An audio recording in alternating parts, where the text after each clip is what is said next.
Hi, what is going on? I'm Styler, and in this video I will review the 5.5-inch Oukitel U8 Universe tab in black. Inside this phone we find the 64-bit MTK6735P quad-core chipset clocked at 1 GHz, 2 GB RAM, 16 GB ROM, Android 5.1 out of the box, support for 4G LTE, dual SIM, a HD 2.5D display and a very nice phone design with CNC metal frame. So if you want to see the accessories included this phone here, you should go check out my full unboxing video on my channel. And below in the video description I will also provide timestamps for this review, so you can jump around the things I have tested. And in the end of the video I will also list the pros and cons, so stay tuned. So let us have a look here at the phone design, and you see here the screen here is very dark and black, so it looks like one big piece here, actually really nice. We have here a very huge and big metal frame, and it also feels really thick when you hold the phone, so it makes the phone looks and feel really premium. We see here it's CNC made, and on this side here we have here the SIM tray. In the bottom we find the micro USB port together with the microphone. On this side we have here the power button together with the volume rocker. In the top we find the 3.5mm headphone jack. On the front we will find the ear speaker together with the light and proximity sensor. We have also here a 5-megapixel front facing camera. We have here the 5.5-inch HD display. And we see here below the touch buttons. We have here home, menu and back, but these are just in this silver look here. They have no kind of backlight, and unfortunately the phone also lacks any kind of notification LED. So these are things the phone is missing, but still I must say that the phone in nearly every other aspect is really nice. We also see the phone here has what they call 2.5D arc screen, so the glass is a little bit rounded here. You can see it here maybe in the light. So the glass is not completely plain, but has these roundings in the edge. Very nice. So on the back we find here a 30-megapixel interpolated camera. In reality it's 8-megapixel. We find here a dual LED flash, and these LEDs are really strong. We have here the Touch ID, and this one here supports 360 degree, so you can turn the finger in any angle here on the back side. It will still work. And this Touch ID supports something they call tap. That's why it's called Universe Tap, and you just have to tap one time and it will wake the screen and unlock at the same time, something we haven't seen on other phones with the Touch ID yet. And we also see here the back side here is in a matte finish, so it's not slippery at all. And below here we see it says Oukitel. We have here the rear speaker. So overall a very nice phone, and the phone is actually also pretty heavy in the hand, so it feels like good quality. Let me just turn the phone around 360 degree. You can see it. Very nice.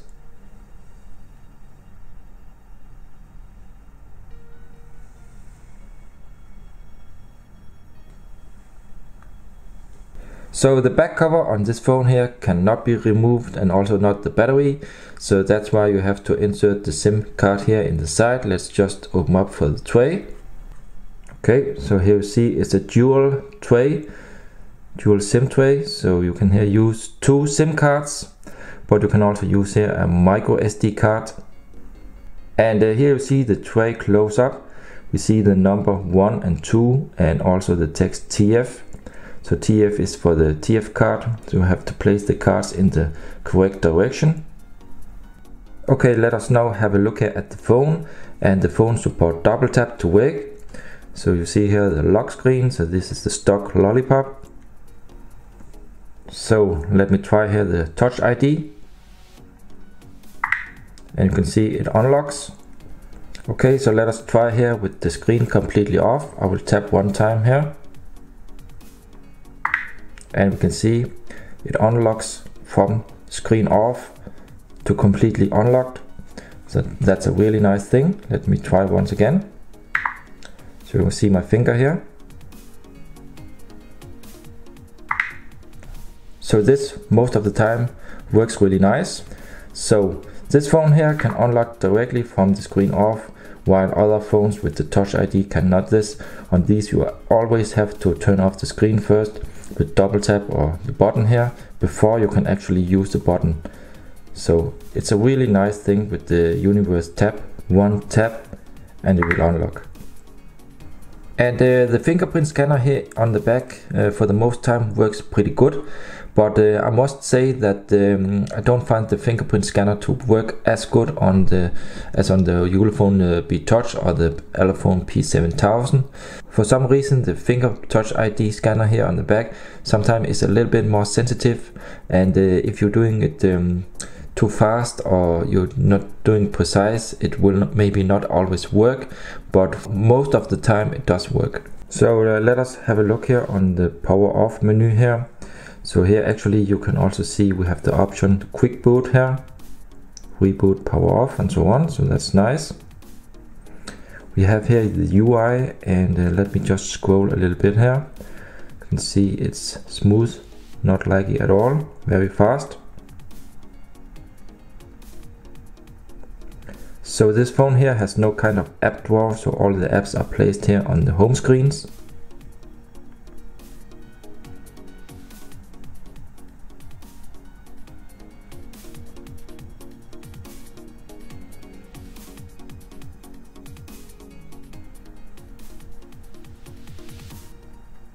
And one nice thing is that you can hold here the menu, and then you get this, please draw a closed path. So doing like this, you can take screenshots actually here, and then you can save this. Let's just cancel this. Let's try here again. So for instance, you are on a web page and you want to save something that is on the page, you just use this feature here to cut out the screen here, and then click here on save, and it's saved to the gallery. And here you can see what I saved just. Let's have a look here on the multitasking overview. So this one also looks a little bit different. You can remove or you can lock. See here the free memory and the used. Let's click here. So here you see the overview here, and you also see here the wallpapers, widgets and settings. Let's see here in widgets, fast. Let's see here again in the wallpapers. Let me just change to something else. Let's try this one here.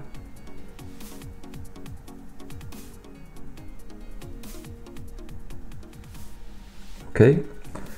So you see it now here, and also the display in my opinion is very bright, it's very sharp, good colors here also, so definitely a HD display. The phone here also supports you double tap here on the home, or you double tap again to lock the screen, so that's also a nice thing. Let's try here to unlock. You can do it with a code also, and here on the desktop here you can also double tap so it locks. And let me show you the off-screen gestures. Let's do an E for the browser. Yeah, we see the browser here. Let me also try to swipe up, so it will unlock directly here. So I disabled the fingerprint now to show this, and let's try out, for example, double tap and air gestures here to unlock. You can see, so air gestures is also supported here in the launcher, but you can also unlock with it, and of course it's also supported in the gallery. Let's have a look here in the settings. So these are the quick toggles. Let's go into the settings here. Okay, so here you see the settings, and the phone support Hotknot, an alternative to NFC. Let's see what we else have here. We have here the display gesture motion. Let's see inside here. Telephone, motion, turn to silence, answer to swing, smart switch. Okay. We have system motion, 3-point screenshot, clip screen, 3-point entry camera, 2-point adjust volume, double tap to lock. Okay, so double tap to lock was the one on the home button I showed before. So we can 2-point adjust volume, 2 fingers, and you can see here you can adjust the volume. Very nice. 3-point entry camera, so this means you have to use 3 fingers, slide up, and this will enter the camera. Then we also have here long pressed menu key. Okay, that is the clip screen, so you can do small clips, screenshots, or 3-point screenshots. You use 3 fingers down, I think, 3 fingers at the same time. The lower sliding screenshot, yeah, you have to do it down, and we'll do a screenshot.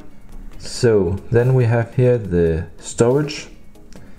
Let's see, we have the phone storage here. So we see it has 4.4 gigabyte about here in the internal storage, and we have here the phone storage about 8 gigabytes. So here it is split into 2, and of course the phone also supports microSD cards and USB on the go. And let's have a look here in the RAM usage, the RAM consumption.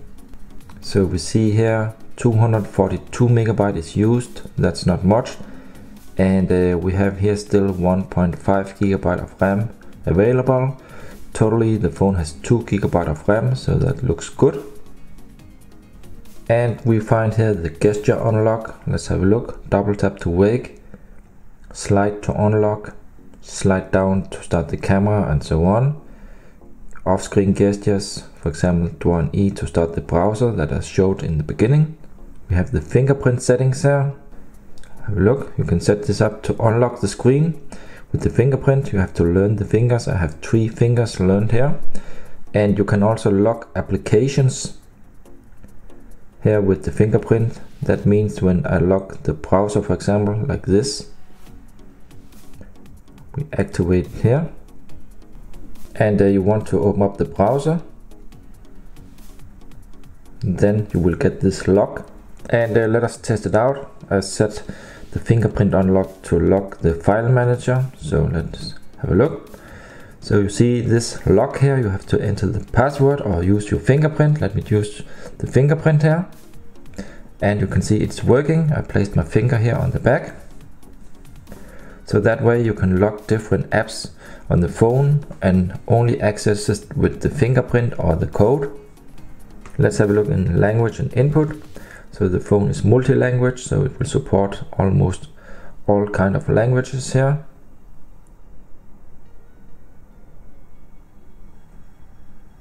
Then we also here below find here the accessibility. Below here we have here unlock black calibration, so you can somehow calibrate the fingerprint scanner on the back. And let's get back here. We have here something, I actually think this is the air gestures for the gallery, music player, the launcher, and also air gestures to unlock the screen. And we last find the developer options and about phone. See some informations here. Also about the build number. So this one here is from the 6th June, so it's pretty new.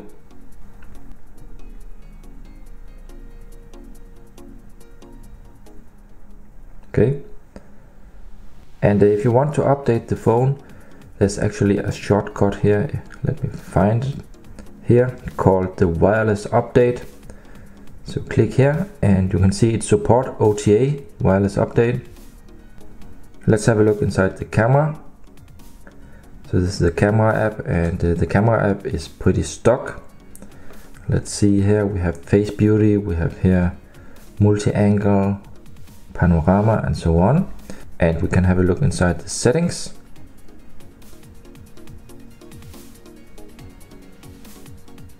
And as we can see here, the phone support up to 13 megapixels, but these are of course interpolated. In reality it will have about 8 megapixels. And let's just do a sample shot here. Okay, let's have a look here. So we can see the details are pretty good, not that bad. And for some samples in high resolution, I will post a link down below in the video description, so please have a look there if you want to check the true quality of the camera. So here you see the LED flash, and it's dual LED, and actually they are pretty strong. You can see here the light here.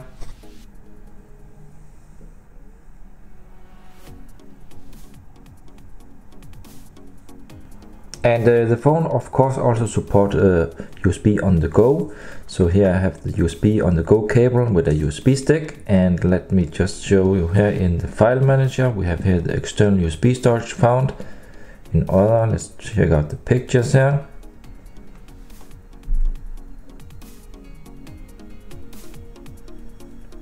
So you can see this is working fine.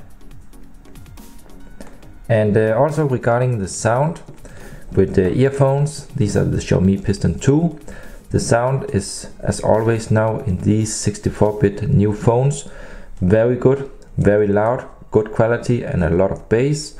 So absolute nothing to complain about when using earphones. But let us try out here some music with the rear speaker, because the rear speaker unfortunately is not that good. Let's try here.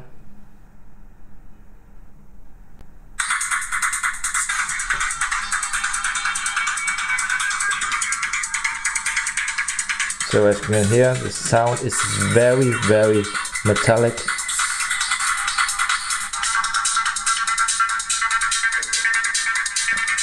I don't really think that the quality is that good. I have heard a lot better, but okay, it's loud, but as told, very metallic. And let's have a look here on the Wi-Fi. The Wi-Fi signal is pretty good. The speed is also okay. Let's see, I'm downloading here inside a game. So here you can see the speed when downloading. It's fast and nice.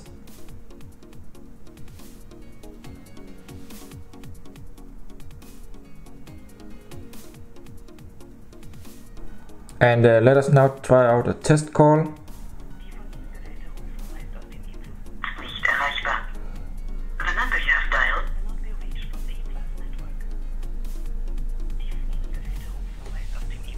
Nicht erreichbar.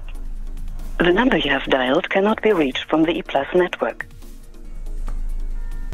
Okay, so right now I'm having a Danish SIM card here in Germany, and I must admit that the signal is very low. You can see here I'm on the E+ network, and actually the SIM card here in the phone is not from E+. Let me just show you here. You can see here it's called full weight, but it's roaming on the E+ network, and that's why the network is a bit low. But I must say I could wish that the phone had better reception, but it is working okay. And you can see right now it's on 3G. The phone of course also supports 4G, but unfortunately not here in my area. And now let's have a look on the GPS. This is a live recording I made outside, so we can have a look. And this is a GPS test app, and it will take a little bit of time the first time to get a 3D fix here, but we can see in a minute here. Yeah, now we can see some of the satellites are beginning to be found here. So what you notice is that the signal is not that strong on this phone here, but it will work. We see here now in use 5, and there is no kind of GLONASS support. I only found normal satellites. We see the fix time is 25 seconds, so not that fast, and the accuracy is about 7 meters. So in my opinion it could be better, but it's okay. So now I'm going to run some different test apps and a game. I will turn off for the background music as always, so let's check it out.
Okay, we are now in the end of the review and I will now list the pros and cons. So first the pros. It comes out of the box with Android 5.1 and there have already been some updates to it, so that's nice to see. The Touch ID on the back works most of the time pretty good and it can wake and unlock the screen with only one tap, something I haven't seen on any other models yet. It has a very good battery life, between 11 to 12 hours non-stop on-screen time. Also, I really like the design and materials of this phone. It feels very solid and high-end in the hand, and the CNC metal frame makes it look premium. The dual LEDs on the backside are very strong, stronger than what I normally see on China phones. And last, the screen is pretty good. It is sharp and has good vivid colors and a lot of brightness. And now to the cons. It has no kind of notification LED and also the touch buttons are without any backlight. The camera is in my opinion only average, nothing special, but can be used for fast snapshots. The storage is unfortunately split into two, and as always I would rather like to have one big storage for both apps and games. It doesn't have many sensors built in, no gyroscope for example, and also no e-compass. The GPS could be much better and there is also no support for GLONASS. The Android 5.1 OS only seems to be running in 32-bit mode, no 64-bit. The MTK6735P is only clocked at 1 GHz, that's not much, and because of that the Antutu score is a bit low, but I must say that the phone overall still runs pretty good and handles most games fine. And last, the sound quality of the rear speaker is in my opinion really bad and has a very metallic sound. So well guys, that's it for the review. Remember also to check out my blog. You find the link in the video description. If you have any questions, please comment below, give a thumbs up and subscribe to my channel for more. Thanks for watching. See ya.